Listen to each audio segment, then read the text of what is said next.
One of the things you'll hear if you go to a speaker meeting where someone is sharing their story at the beginning, they'll say, all my life I felt different. All my life I felt set apart.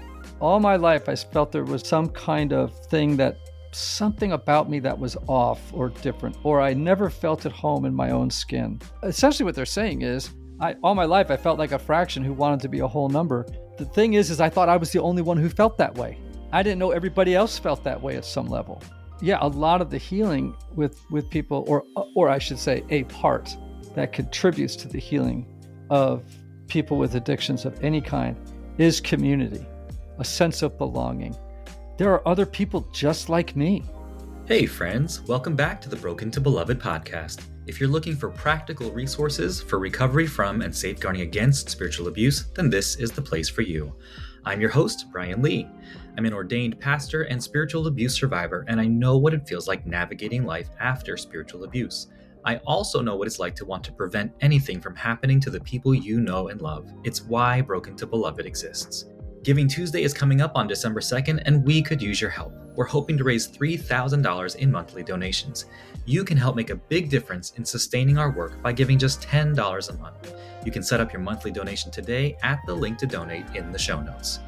Today, we're talking about the 12 steps and an invitation to grace with Ian Morgan Cron.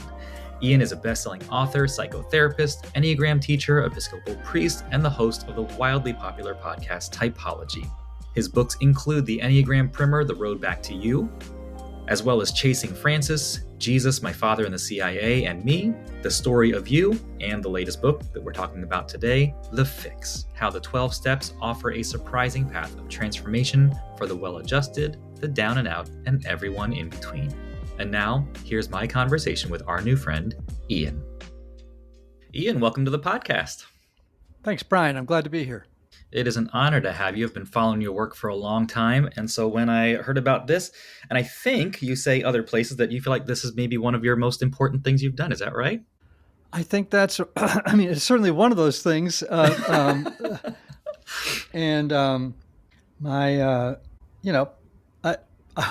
sort of treat everything I'm doing in the moment like it's the most important thing I've ever done. But certainly my work with the Enneagram and 12-step work and I say you've done books a lot. I've written. Yeah, books on those themes have been big parts of my life. Well, and what I appreciate specifically about this with The Fix is that it could be so easily interpreted as something to feel more guilt about or another checklist to work through, another set of compulsory or mandated steps toward wholeness. And what I hear instead in the language and in the writing is so much grace and kindness throughout to your approach to these 12 steps. I think that's right. You know, it's so interesting. The steps throughout the big book of Alcoholics Anonymous, right, which is the sort of the seminal text that everybody uses in at least in Alcoholics Anonymous, right? There are other versions of it for OA, but they all follow pretty much the same pattern, right?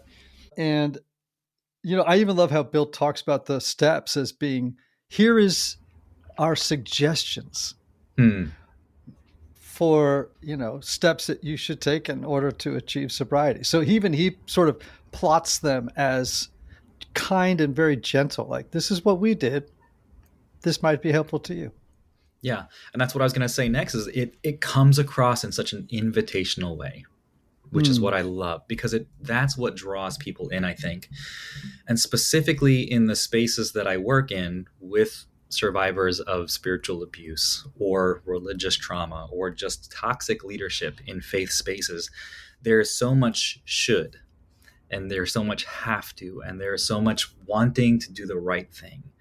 And instead of the judgment and condemnation, again, that could come, especially with being an addict, there is so much open invitation and beauty as you move toward truth, our hidden wholeness, connection, acceptance, all these things, and also appreciate the idea of agency over being controlled. And I think that's so important for us when we're moving through these spaces to rediscover and reclaim what that feels like, rather than feeling like we have to something. So funny, I was in a meeting the other day, a 12-step meeting, and a person who's been around those rooms for quite some time said, the reason I stayed is because you all told me I could leave. Ha. And I I love that, right? They're very welcoming spaces, and they're very free of shame and judgment. And there is agency and freedom, right? We don't. For example, we talk about this idea that we operate by attraction, not promotion. So you'll never Hmm. see advertisements for AA or NA or OA. There's just no advertising. It's just based on attraction, not promotion. Hmm. So there is a kind of spaciousness in those rooms that actually and paradoxically makes people stick around longer. Yeah, I love that. You all told me I could leave. You open the book right up. We are fractions yearning to be whole numbers. Mm. And so much of what we do is around this idea of feeling utterly broken. And I got to hear you speak at TAG, and you say, can we stop hiding and stigmatizing the idea of being broken, right? Mm. And working towards naming and recognizing our desires, which we'll talk about, will lead to addiction, lead to shame, lead to all of these things. Would you tell us more about that fractions yearning to become whole numbers? Well, there's an Enneagram 4 at work right there, boy. It's look, I think that at the core of all of us, there is this profound desire to actualize, right? Hmm. We're always becoming. I laugh sometimes, and by the way, I'm a big fan of the language of true self and false self. Thomas Merton is a hero of mine, but I think it can also be taken too far because the Mm. true self, actually, there is no static true self that you're going to arrive at, and there it is, right? You are not a thing. Humans aren't things, they're processes. You're constantly changing, whether you want to or not. I mean, at the cellular level, you're changing all the time, right? Not to mention at the spiritual, emotional, and psychological levels, right? We're just changing all the time. And I think what we're there's an inner kind of striving in people, right? Like a desire to become, right?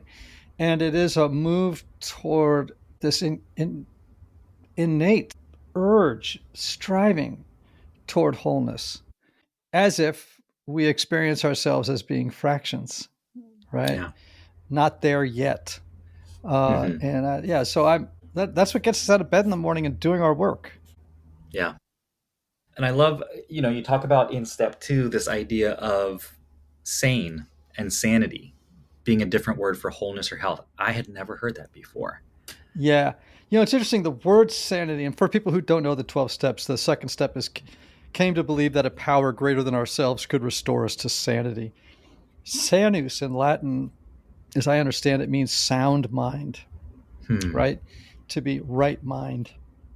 And so I feel like when we think about even the word metanoia, repentance, as meaning to have a new mind, right? Like to have a new way of thinking. That's literally what that word means, right? It doesn't mean beat yourself up and shame yourself to death, repent, repent, repent. Though there may be some experience of having fallen short of something, that's just a normal part of self-understanding. I like the idea that sanity is kind of in my mind tied to that idea, right? Like if you want to be restored to sanity, that's just restored to right thinking. Yeah, I love that idea.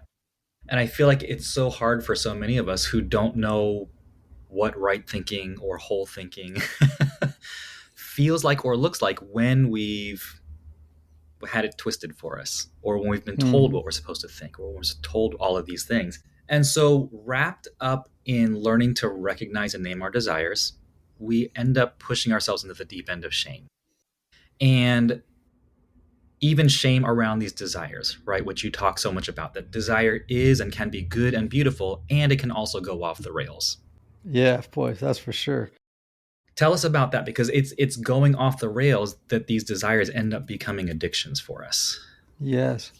So since I wrote the fix, people have been asking me a lot, right? Like, where do addictions come from? Right? Hmm. And how would you define an addiction? And I spent a lot of time thinking about that, actually leading up to that TAG conference, because I knew I was going to speak on some piece of that. And I came up with this, that addictions arise when the unquenchable desire for communion or union with God misdirects and pathologically bonds with a person, a behavior, or a substance. So when desire misdirects, we end up in a situation where compulsive, obsessive, sometimes addictive behavior ensues, right? We tend to think of the word desire, in the church world as being, we eroticize it, right? And so it becomes Mm, about sensuality or sexuality, right? Which is a far too narrow definition of desire, yeah. right? Like desire is good. It's something God, scripture is clear. Desire is good, right? But like all good things, it can go bad, right? Like it can go sideways. And so it has to be monitored and stewarded correctly, right? And so I think we have to embrace, love our desires, but make sure that they're properly ordered. Because disordered desire, St. Augustine and others write about, is what gets us in trouble. Yeah. So, how do we make sure that they are properly ordered? What does that look like? Yeah. Well, that's a complicated question. But I think there are practices that help us order our desires, our loves. I think the 12 steps are a great way actually to reorder disordered loves, right? And to just be mindful of when we have desires or when our desires have us. Hmm. When your desire has you, you're in trouble, Right. right? And that's where we end up in these kinds of, again, obsessive, compulsive kinds of relationships with people, places, people, substances, or behaviors. And that's just kind of warp and woof of the human condition. Yeah. And I think you say it's safe to say that just everyone is an addict, right? Mm. Well, it's a provocative statement, but at some It level, is. it's true, right? Like, and that's not original to me. You can look at the teaching of Carl Jung, the great Swiss psychiatrist of whom I'm a great fan. You can look at, again, St. Augustine, Hmm.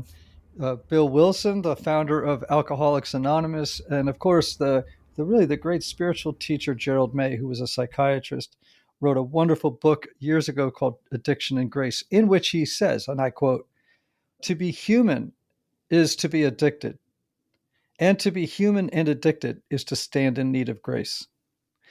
And human beings are not just addicted to one thing, they're addicted to lots of things, patterns of thinking, if not to a substance, of behavior, or a person.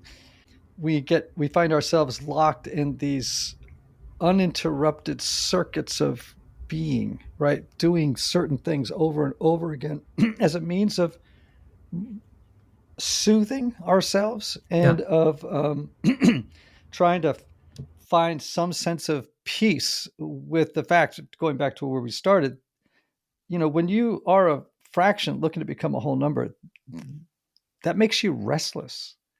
It can make you feel defeated. It can make you feel lots of things, angry, frustrated. Now, that restlessness, that inquietude can produce symphonies and great books and creative things. It can really move people, right? At the same time, it can also get them into trouble, right? If it overtakes them. By the way, Ronald Rolheiser in his book, The Holy Longing, does a very interesting thing. It's worth the whole price of the book. He compares Mother Teresa, Janis Joplin, and Princess Di as three different people who handled their desires very, very differently. Hmm. But we're filled with desire, brimming with desire, right? So on one hand, you have Mother Teresa, who stewards the fire inside, which, that fire of life is very powerful. And she channeled it in her work toward the poor, in dying to herself, coming alive to herself as well. Whereas Janis Joplin allowed it to consume her. That fire inside of her, right? All those desires, it consumed her. Whereas Princess Di actually is a hybrid of both. You see it in her, right? On the one hand, she has this terrible compassion and empathy. All the work she did with people trying to remove mines from war zones, protecting people, and her love for people, also her craziness, right? Her kind of, there's a dissipated side to Lady Di too, right? Like she was kind of a party queen, and just off doing her thing. So she was kind of and I think most of us are that, right? We're some kind of strange hybrid Hmm. of things. And I've just learned that one of the ways to get around shame, by the way, is to just accept that that is our nature, that we are contradictions, that there will always be parts of us that are in battle with other parts of us, and that we are saints and sinners, angels and demons, right? We contain multitudes, and we just have to learn to monitor and lead our inner lives well. Hmm. Yeah. There's so much familiar in the language of what you're saying in growing in our awareness of ourselves, which then hopefully helps us grow in our awareness of the people around us, awareness of our relationship with God or lack of relationship with Mm-hmm. God, right?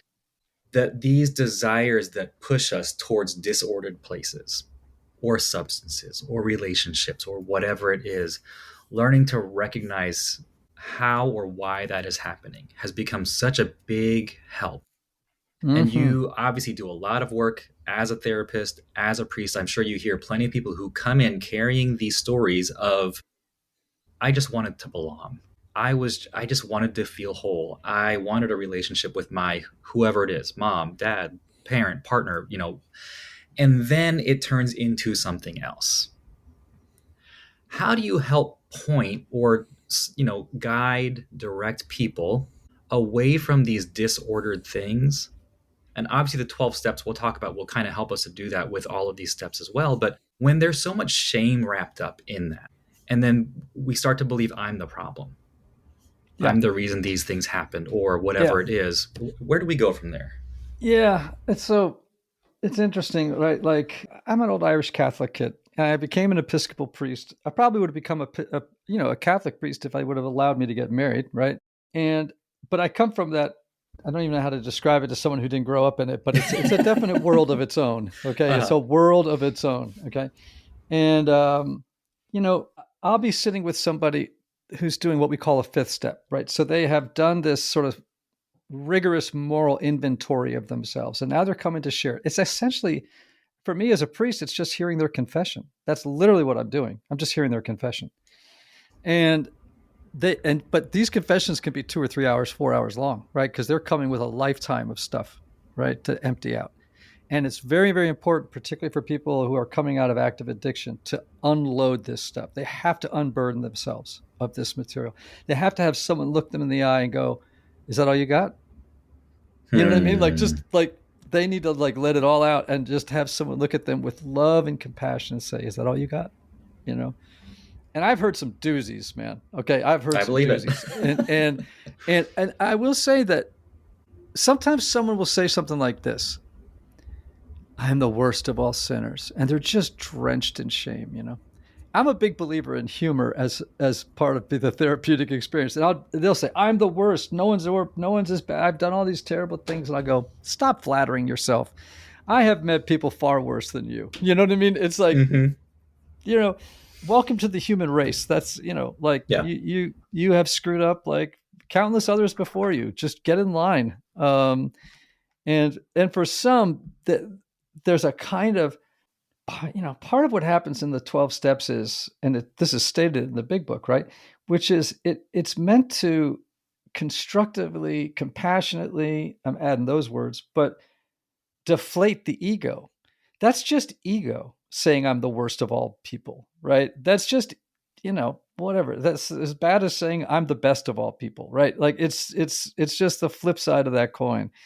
And so when you say to somebody, don't flatter yourself, you're just another broken banana. That's it.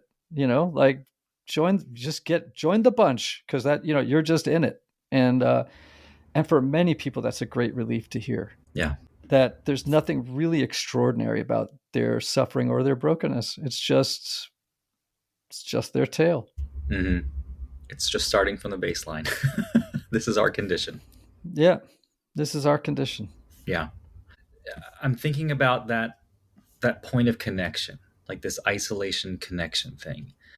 And you even say like the opposite of addiction isn't sobriety, it's connection, Yes, which I that's actually love. taken. Yeah, that's actually taken from a man named Johann Hari, Hmm. who is a researcher who speaks about addiction, and that's very true. Like we oftentimes say that what addicts, alcoholics, whether it's sex addiction or whatever it is, that what they're suffering from is a sense of alienation and separation from themselves, God, and others.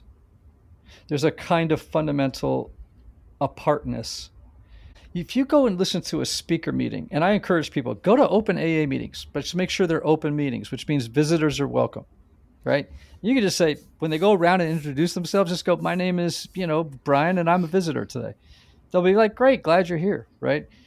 One of the things you'll hear if you go to a speaker meeting where someone is sharing their story at the beginning, it's almost predictable. They'll say, all my life I felt different. All Hmm. my life I felt set apart. All my life I felt there was some kind of thing, that something about me that was off or different, or I never felt at home in my own skin. Or essentially what they're saying is, all my life I felt like a fraction who wanted to be a whole number. The thing is I thought I was the only one who felt that way.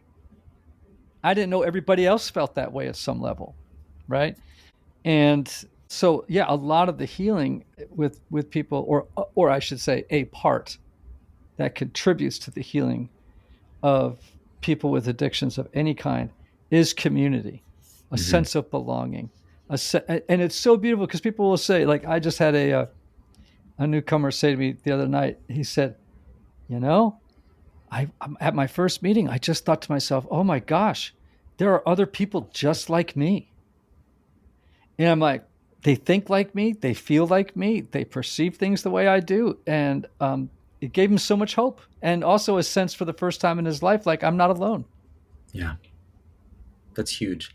I hear so much of this language in trauma and recovery spaces. Like, if the essence of trauma is disconnection, then healing is connection. And like, Yes. because we feel so isolated, because we feel so alone, we feel like, oh, it was just me, or what's wrong with me. Right. And to find those places and spaces where you can bravely share your story and hear, yeah, what else you got?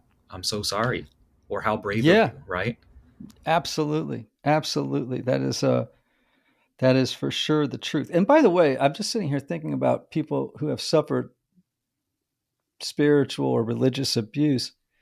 I mean, the 12 steps is perfect for that community. Yeah. Actually, it's perfect for them. Yeah. As it would be for, I'm thinking as an equivalent would be like Codependence Anonymous, CODA, or Al Anon, Mm. or things like that, or ACA, Adult Children of Alcoholics, right?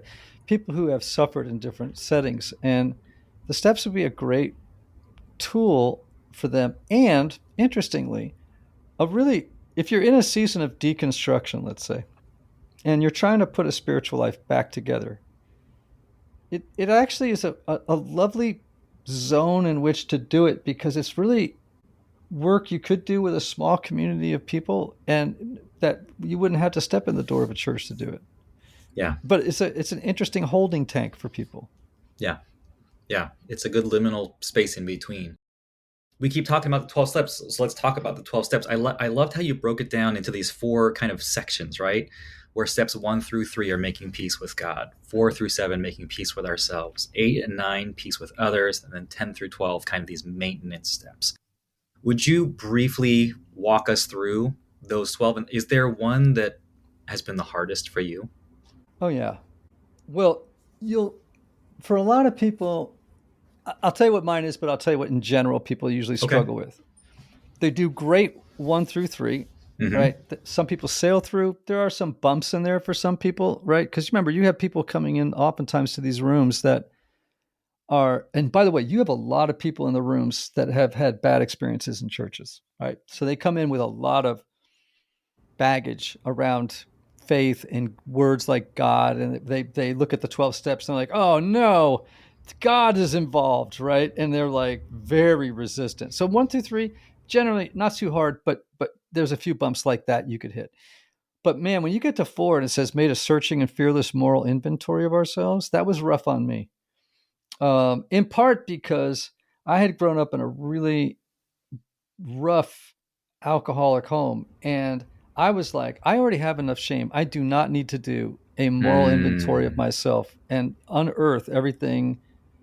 But that's actually is precisely what I needed to do, right? Like it was just a necessary part of the journey, because we can become addicted to our own suffering and shame. Say more about that, because I've been wanting to hear that. Oh, well, we can organize our identity around it. I mean, Yeah. one of the things I learned in early on in recovery was, you have organized your identity around how you grew up. And Hmm. actually, that's not who you what I remember I was at an event once in Florida. I remember exactly where I was, and there was a question from the floor from somebody to me, like a Q&A session. And someone said, if you get to, that old trope of a question, what if your 21-year-old self was in the room, what would you tell him? And I had one of these moments where something fell out of my mouth before I could edit it. Do you know what I'm saying? Yep. I went like that, and I started to cry. Hmm. I said, here's what I would tell my 21-year-old self: you are not what happened to you. Hmm. You are not what happened to you. And I think that is a terribly important place to get to eventually, because a lot of people get stuck in the place of being the victim, Yeah. of being the and I hate to say it, but and by the way, you're talking to a guy who, when he throws a pity party, like, it requires valets and tent rentals and catering. So I know all about it, right? I'm not so what I want to make clear that I'm not like a spiritual giant or anything. Not that anyone was presuming that, but you have to get to a place where it's like, I need to bless and let go of this experience. Yes. I have to bless and let go. And if you never get there, you're kind of wasting your time. Hmm. Because you can sit around all day long. And I remember I said to a sponsor once, I said, why did this happen to me? And I'm telling you, listen, some tough stuff happened to me. And I was a younger man, and I was just in that season of life where I was grieving and angry and just, you know, questioning, aching. And I said, why did this happen to me? And he looked at me, he's an older man. He goes, well, why not? And it was jarring. First of all, it Mm-hmm. didn't feel very compassionate, right? But he was actually calling me out of my BS a little bit, because he'd heard me, talk about this forever. And I think he was just like, well, why not, dude? I mean, you didn't deserve it, but you weren't entitled not to experience it. Right. There's a difference. Yeah. And it's like, yeah, that sucked and that happened. Now, how can you detach who you are from that experience, Hmm. so as to move forward? Now, Yeah. and by the way, that might take a minute, but don't let it go on 1 minute longer than it needs to. Yeah. Yep. There's the Irish Catholic kid in me. Well, and it's the question I was going to ask earlier, but didn't know, it just sounded wrong in my brain, is can we become addicted to our trauma or become Oh addicted yeah. to healing? Because we're chasing down, and it's the same thing, because that's my story, is I took on the identity of the brokenness. I became too attached to being the victim of these things kept happening to me. And I hear this story over and over in our cohorts and in our communities. It's like, Yep. by telling that same story and rehearsing it over and over again, it gets wrapped up in our history, right? So being able to tell the Yeah. truth about it and detach Yeah. from it, I think, is big. Yeah. So I wrote a book called The Story of You, and in that Mm-hmm. book, I talk about what I was trying to do in the book, and I don't think of all my books, it's the book I think is less. I wasn't as successful at setting out at doing what I set out to do, Hmm. but the premise was right, which was, we are narrative creatures. We tell stories, and that we understand ourselves through the lens of a story, the story of me, Yep. and if and that means that you have agency to rewrite how you tell that story, Mm-hmm. right? So you can get stuck in a victim story, and where you have no agency, you are utterly powerless. You know what I'm saying? And and now you're here forever. And what a comfortable place to be. It's miserable for you and oftentimes for everybody around you, but it's comfortable, right? It's predictable, it's habitual, right? And so the ability to rise up and say, I no longer will co-sign the BS of this story. Hmm. And I am going to take responsibility for a new narrative. Yeah, you can't deny the facts of what happened. Okay? So we're not going to rewrite the facts, but we're going to rewrite our interpretation of the facts, right? So that we no longer are being held back by what happened. Now, trauma is an interesting word because it can people become addicted. I would just say people can become addicted to the story of their suffering, Yeah. and it just trauma is a trickier word, Sure. but we talk in psychology, and I've mentioned this on my podcast Typology before. We talk about post-traumatic stress disorder, right? Okay, when we talk about complex trauma as well, there, and then, but we don't talk enough about post-traumatic growth. And post-traumatic growth is a real phenomenon, right? Resilient people tend to grow from trauma, right? Like they resilience is like essentially a good way to think about resilience is simply bouncing back, right? Like people bounce back, and some people are very naturally constitutionally resilient. Hmm. Other people don't bounce as well as other people, right? But you can learn to. We know that from psychology that you can learn resilience, and I hope that for people that have suffered spiritual trauma, that they can experience that post-traumatic growth and not be overly identified with like post-traumatic stress, right? Like, okay, we got to move from stress to growth. How do we do that? Yeah. Yeah. I can imagine. It feels like such a big hurdle. Yeah, sure. That's why you need a community. It is. Well, and even as I consider the 12 steps, 12 is a big number. It feels like a big number. It's like, how am I possibly going to do these things? And so for people who are considering this, or for people who feel like, no, I've still got a little bit together. I don't want to call myself an addict. I don't know that I need it. There's so much good work to be done before you hit rock bottom. Mm-hmm. So for you, what is the invitation into the 12 steps that doesn't say, hey, wait till you hit the bottom, right? Wait till you are totally an addict and gone and don't know what else to do with the shame that you're carrying. Like, what Right. do we see on the other side of this that invites someone to start the process earlier rather than later? One thing I like to tell people all the time is you get to pull your chute at whatever altitude you choose. I like that. Right? Yeah. You can pull your chute at 10,000 feet, right? Where it's you don't have to wait. You don't pull your chute 12 inches from the ground. It's too late. Yeah. You're going to hit bottom, right? So Hmm. much better off to get off. Like, here's another way of thinking about it. If you get on a train and you miss your stop, you need to get off at the next stop.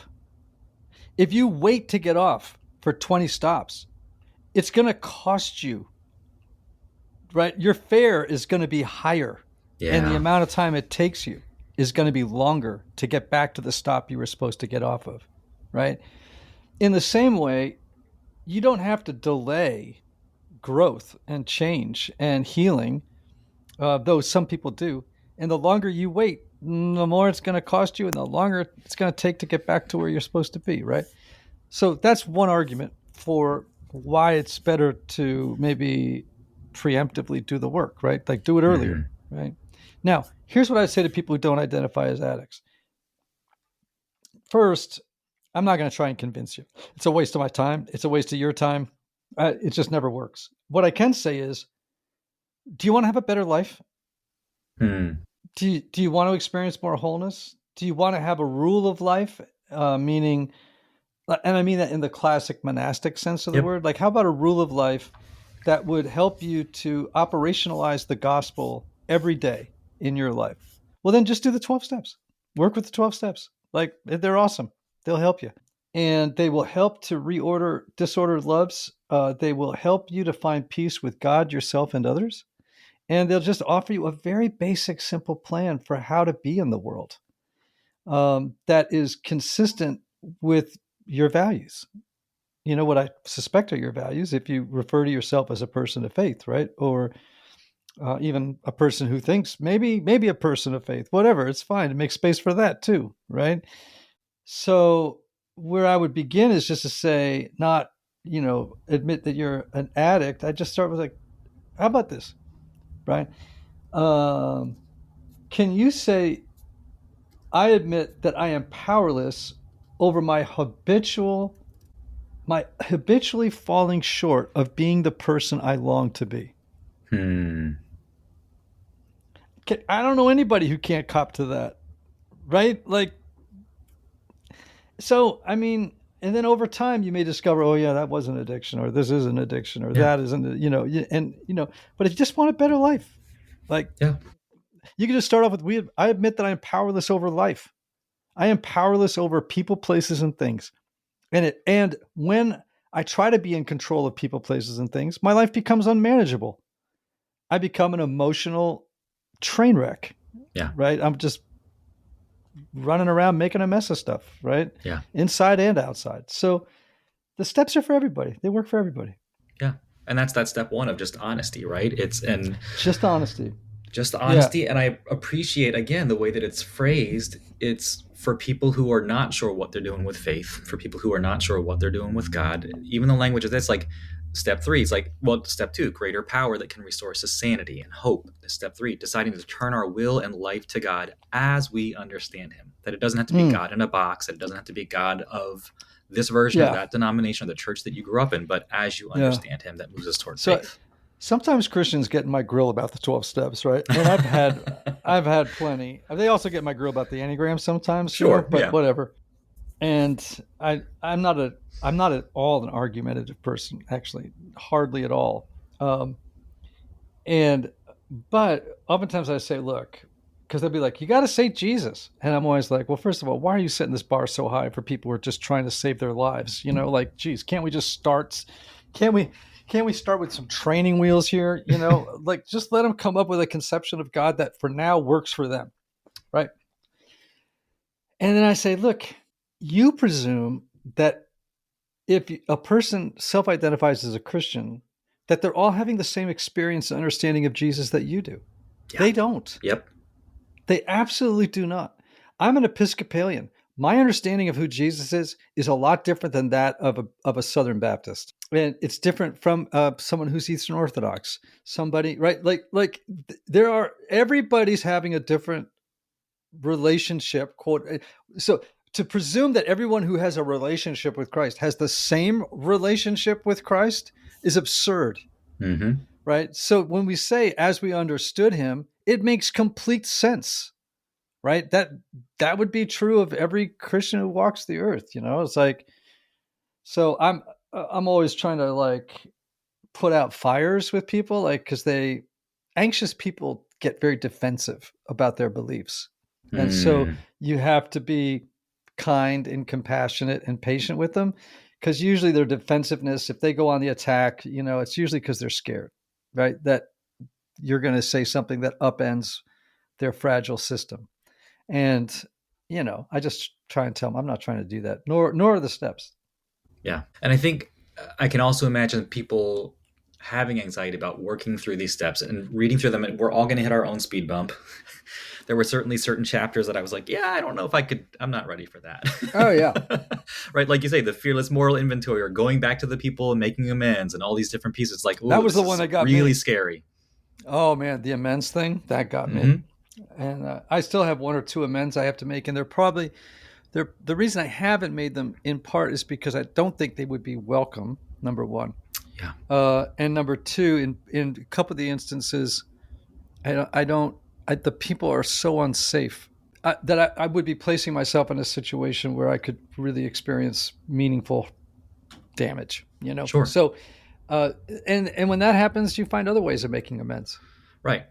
Which again, I appreciate because it's not just prescriptive. It's not you have to do this to complete the step. No, It's take care of no, yourself too. no.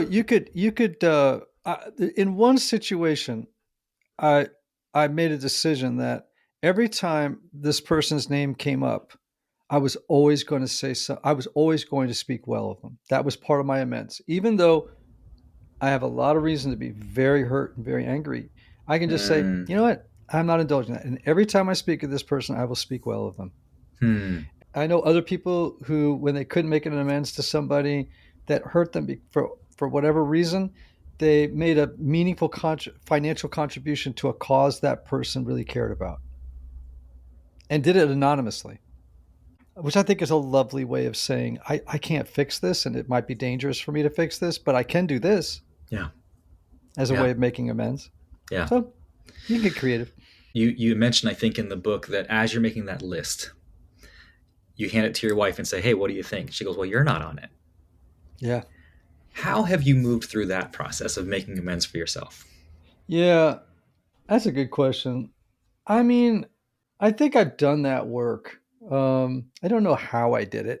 I Mm-hmm. just sense in my heart that I did it. I think it's repeated conversations with myself over years where, it's interesting, Brian. Like I was saying this the other day to somebody.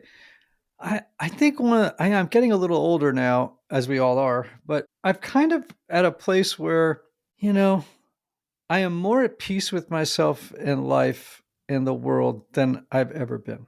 Right? Yeah, I don't which I is get in fact beautiful. the other day I said to my wife, I feel like I'm getting boring. And she's like, "Why?" I said, "I just don't have that many dramas anymore." Like when I was a young man, I always had multiple dramas going on, Mm-hmm. right? And I'm like, I just don't have that. I just don't. When people ask me how I'm doing, if I say anything else other than I feel great, I would be lying. I mean, of course I have bad days and rough days like everybody else, but on the whole, I feel like things are pretty great. And so making amends with myself, I feel like I have a pretty stable sense of self and sense of I have a reason. I am, well, to borrow the prayer of Reinhold Niebuhr, the Serenity Prayer. The end of it, he says, that I might be reasonably happy in this life and supremely happy with him forever in the next. And I'm like, I am reasonably happy. And it took a long time to get here, but here I am. I got the pleasure and again, plenty of work left to do, but I have reached a place where I am like not tortured by the work I have to do. Yeah, And I was tortured. I'm sure. Well, and the reason I ask there's because there's a hidden follow up question. You told a story about another podcast you were on, and someone saying, "Hey, you've done all these things and you've still suffered a relapse. How did that Yeah, happen?" right. And you respond like, "Well, what you're really asking me is, aren't you ashamed of yourself?" and Yeah. my question to you is, do you want me to be? And I loved that response, to not respond with more shame or to just be able to call out what people are asking about it. Because I think we're all bound to relapse in some way. We're all bound to want to. The question I think is like, how do you get to that point, not to just dive straight back into the shame, but to know that you're grounded enough to like, no, I'm doing the work. There's something redemptive about this, and I don't have to default back to this. Yeah. One of the things I also said to that guy was, "Are you reading the same book I'm reading?" You know what I'm saying? Like, are Mm-hmm. you reading the same Bible I'm reading? I mean, Paul saying, why do I keep doing the things I don't want Mm-hmm. to do? And I do, like, are you exempt from this somehow? That I Mm. mean, like, what's going on here? This is what humans do. Humans make mistakes. Yeah. That's what we do, and we do it a lot. And so when someone gives you the that look of Ian Cron, you of all people, right? I'm like, no, I'm not taking that. That's just not something I'm taking on. Um, I am at peace. I, addictions, number one, are very complicated and they're not very simple. And They are not a moral failure. I don't. I went through a season of that, but I even as I was going through it, I could self-observe and say, "You don't have to do this. This, you don't have to do this." And sometimes there's a lot of other reasons why we carry shame, but I'm like, I don't have that now. In part, I'll tell you also too why, Brian, because I just came out and talked about it. Yeah. Right? It's like put it out in the open, put it in the light. It's like, first of all, it's not like it's not like there was an article in Christianity Today about me getting a DUI. You know what I'm saying? Yeah. Like, it's not like I was outed. I outed myself. Yeah. And not because I, am some kind of like spiritual exhibitionist who feels like it's important to share all the gritty details of my inner life. I find that really not it's not a good look on anybody when you do that. But I think, when you just come out and say, look, this happened. This is what I learned. And if you can learn something from it that would help you along life's way, then I'm grateful. So I don't know. I have had, on rare instances, a couple of times, interactions with people of faith that were so inappropriate on their part that I just had to call it out and just say, you know what? I just need you to know that I hope that you're not doing that to other people and you're not doing it to yourself, because that's not cool. Yeah. And so as we move to wrap up, I'm hearing there's grace in that. Mm-hmm. And you move us toward that grace, you move us toward acceptance. And you write about the joy of divine acceptance, which I love. Mm-hmm. And I think for me, that's the essence of the belovedness that we're hoping to help people to recognize and reclaim for themselves. And so after all the brokenness, after all the addiction, after all the shame, to move toward this acceptance. What's one step we take toward that? Yeah, that's a good question. Well, a couple of things, maybe. One is understand it's going to take a minute, right? This isn't an instantaneous job. To open your heart to the fact that shame might have something to teach you. It doesn't have to be your enemy. It could be your teacher, right? And it can be a harsh teacher, but a teacher nonetheless. The other thing I'd say is on the journey, sometimes in therapy, in churches and places like that, you can get stuck with your gaze becoming too self-interested and self-referential. Like it's just a me. Sometimes when I find myself in a shame spiral or something like that, and this is something I learned from my 12-step program, right? We're taught when you get in that space, pick up your phone, call somebody else and ask them how you can help them. Ask them, how are you doing? Get off of you need to, the needle. I realize not everyone has a vinyl collection, but if you did, the needle is caught in a groove, and lift the needle and move on to something else. I'm not saying spiritual bypass. I'm not saying go into denial about what's what. I'm just saying you can get stuck there in a way that's really unhelpful. And it's really not going to, you can drill down on it all you want, but it won't necessarily move you on. Yeah. So, shame is, again, it's just part of the human condition. Let me just give you an example of where this gets so deep. Evolutionary psychology. So one of the reasons you feel shame is because early on, that was actually an evolutionary advantage. So in other words, that if you do something shameful, you could get thrown out of the herd. And being thrown out of the herd 10,000 years ago meant certain death, okay? So you felt shame over doing things that could threaten your standing in the herd, right? So part of why we feel shame today is actually something that was passed down to us thousands of years ago. But it's still working even though we don't need it anymore. Right. But on a level, at one level, shame is good. Here's where shame is good. It stops you from dropping your pants at church. Like there's constructive shame, right? Mm-hmm. There's situational, like things that are guardrails to behavior that will not serve you well, right? and or others will, right? You're like, I'm not going to do that. That would be shameful. It's like, yeah, good. There are some Yeah. things you Yeah. Yeah. should Yeah. put in that category, right? Like, Yeah. don't do that. That would be shameful. But I'm fascinated by evolutionary psychology, though, because it's like it explains sometimes our emotional states Hmm. in a way that we haven't considered. Like Yeah. sometimes people go, "Oh, I'm a mess. I'm broken because I have all this shame." I'm like, "Well, actually, it just might be you're feeling shame because of something that 10,000 years ago helped you survive on the Serengeti and not get Yeah. eaten by a lion." And, and yet now we live in a time when we really don't need that shame, but it's still built into the limbic system, Yeah. Yeah. Yeah. you know? And I've learned so much, I think, from Dr. Allison Cook and a bunch of other people, that idea of like, if you can just shift that shame to like, no, no, no, of course, because that was your survival strategy. It's like, it Yeah. makes sense instead of the shame part Hmm. of it.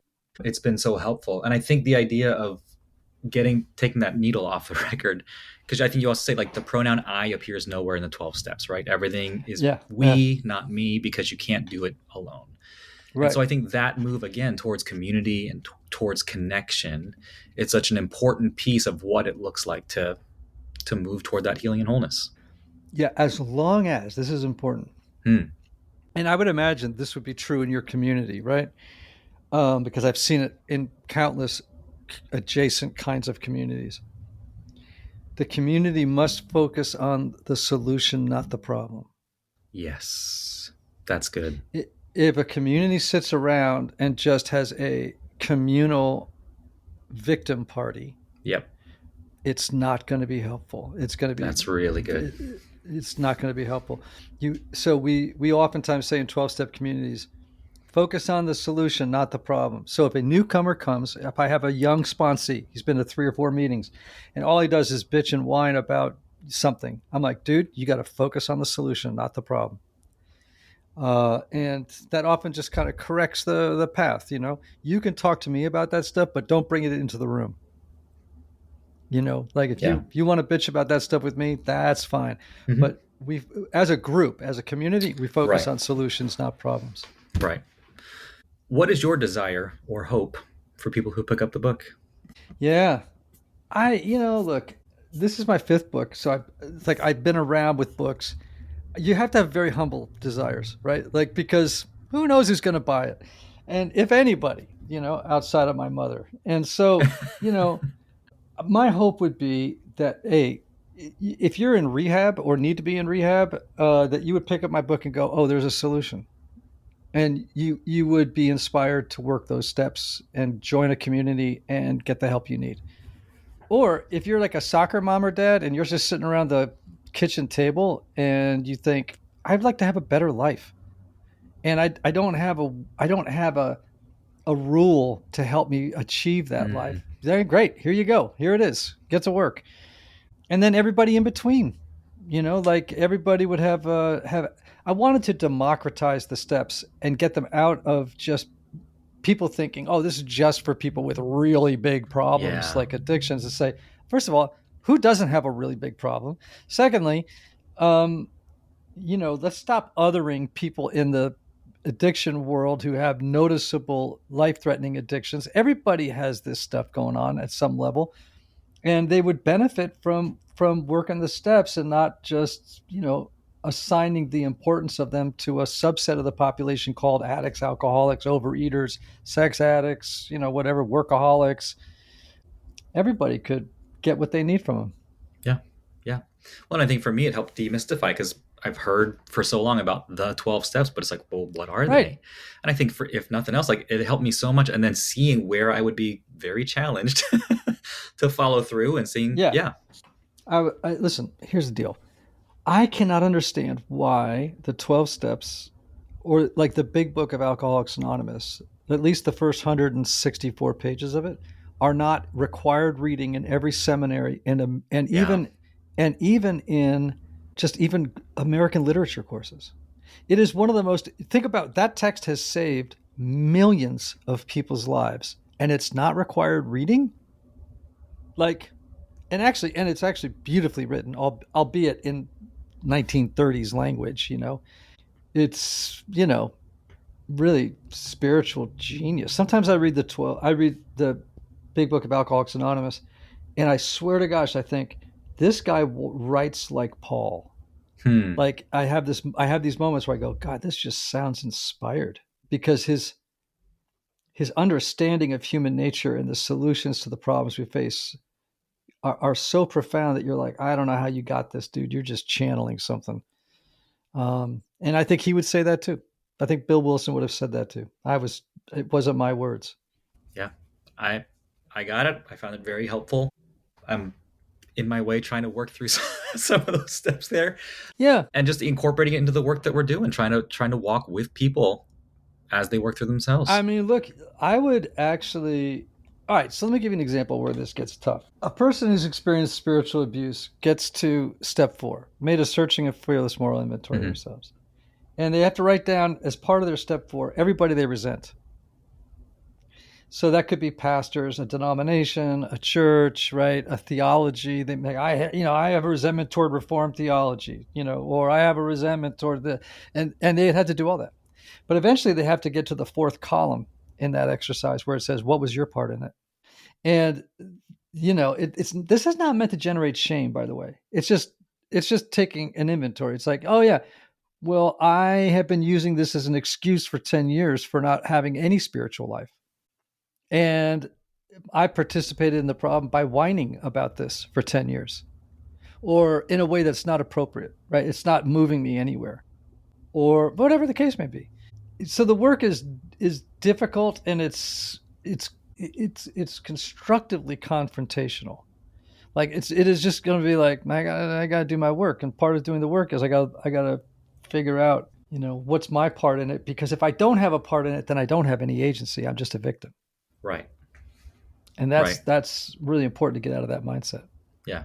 And I think it's, again, the invitational nature, because it's not doing it in a blaming kind of a way or shaming kind of a way, like you're saying. It's like, no, it's about being honest with ourselves and being fearless in the way that we approach it. So again, super helpful, Ian. Thank you so much. Awesome. I'm so glad. Where can people find or connect with you?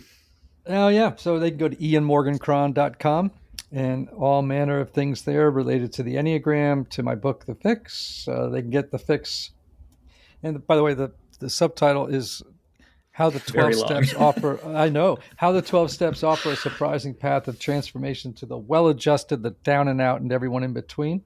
You can get that on Amazon, Barnes & Noble, anywhere books are sold.